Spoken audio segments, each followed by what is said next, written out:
ثم ذكر رحمه الله تعالى هنا قصة إسلام إياس بن معاذ وقصة أبي الحيسر. قال ثم قدم مكة أبو الحيسر. أبو الحيسر هذا من الأوس، والأوس والخزرج كان بينهم في المدينة مناوشات، حتى قامت بينهم الحرب التي تعرف بيوم بعاث.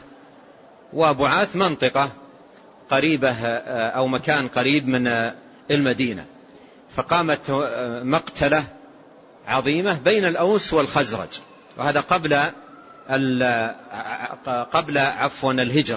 الهجرة وليس المبعث، قبل الهجرة، هجرة النبي صلى الله عليه وسلم إلى المدينة ب5 سنوات.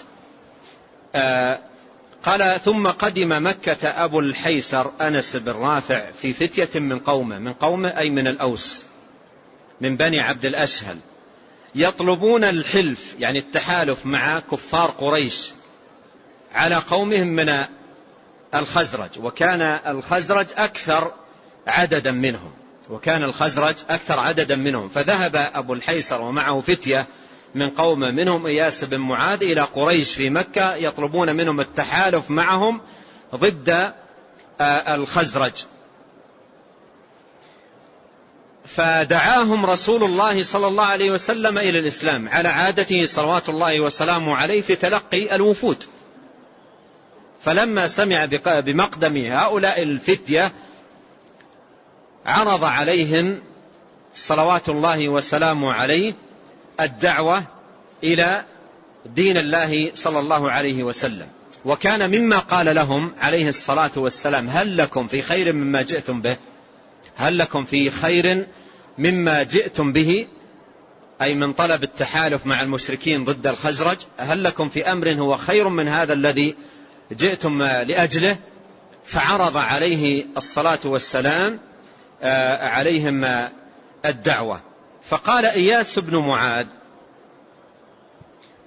وكان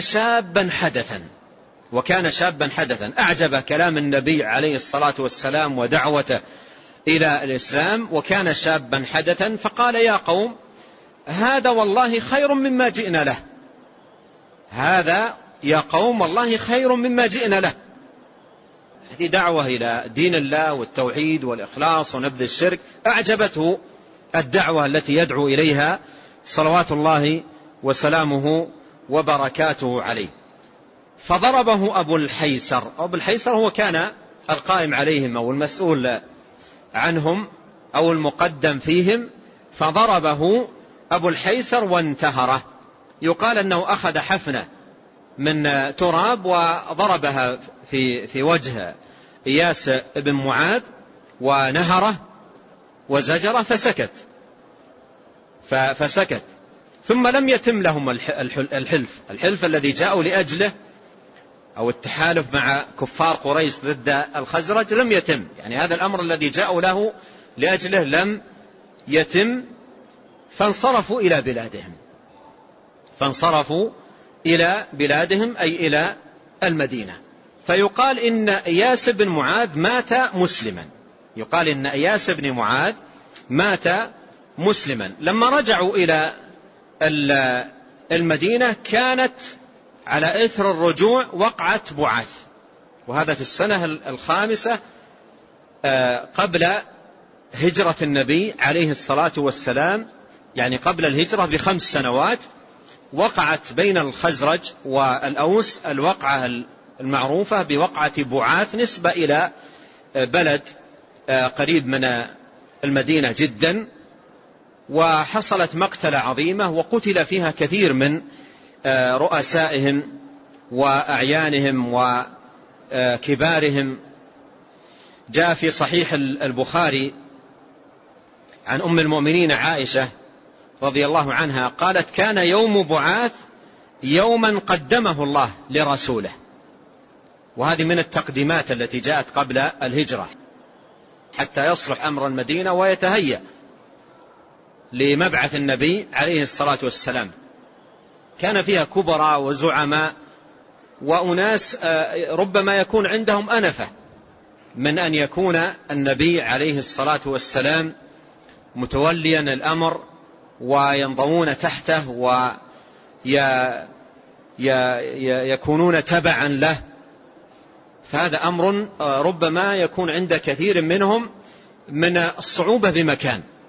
تقول عائشة كما في صحيح البخاري: كان يوم بعاث يوما قدمه الله لرسوله صلى الله عليه وسلم، فقدم رسول الله صلى الله عليه وسلم وقد افترق ملأهم أي الأوس والخزرج، ونعم وقتل سرواتهم أي خيارهم وجرحوا، فقدمه الله لرسوله صلى الله عليه وسلم في دخولهم الإسلام.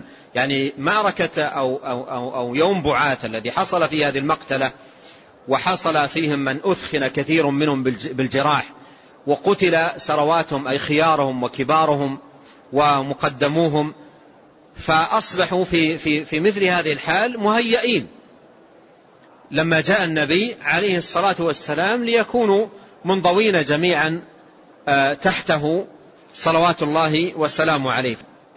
إياس بن معاذ رجع إلى المدينة على إثر سماعه لدعوة النبي عليه الصلاة والسلام، وقتل في ذلك اليوم يوم بعاث، ويقال إنه مات مسلما.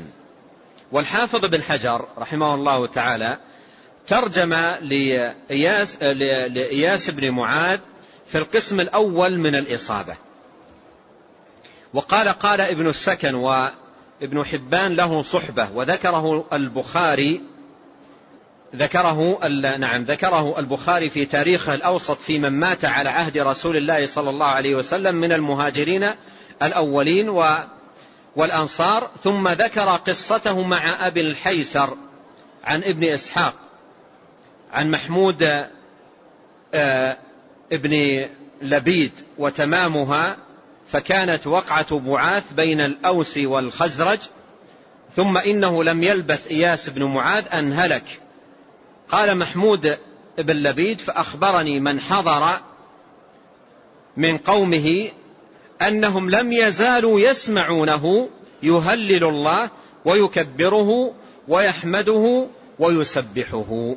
قال ابن حجر: رواه جماعة عن ابن إسحاق وهو من صحيح حديثه. فالأقرب الله تعالى أعلم أن إياس بن معاذ مات على الإسلام. لكن سويد بن الصامت وإياس بن معاذ سواء ثبت إسلامهما أو لم يثبت، لم ينقل لهما دعوة في المدينة، لم ينقل لهما دعوة ونشاط دعوي في المدينة. فإن كان أسلم فهذا أمر كسباه من لقائهما للنبي عليه الصلاة والسلام، لكن لم ينقل نشاط لهما في المدينة، نشاط دعوي، بخلاف من جاء بعدهم وهم 6 نفر من الخزرج الذين سيذكر قصتهم ابن كثير الآن. لما جاءوا ولقوا النبي عليه الصلاة والسلام وسمعوا دعوته وأعلنوا القبول، رجعوا إلى المدينة دعاة إلى الله، ثم زاد عدد المسلمين. وفي العام القابل لما جاءوا إلى مكة حصلت البيعة الأولى، ثم حصلت البيعة الثانية، مما سيأتي تفصيله عند ابن كثير، مما ترتب عليه بدايات مثمرة وعظيمة في مدينة النبي عليه الصلاة والسلام. نعم.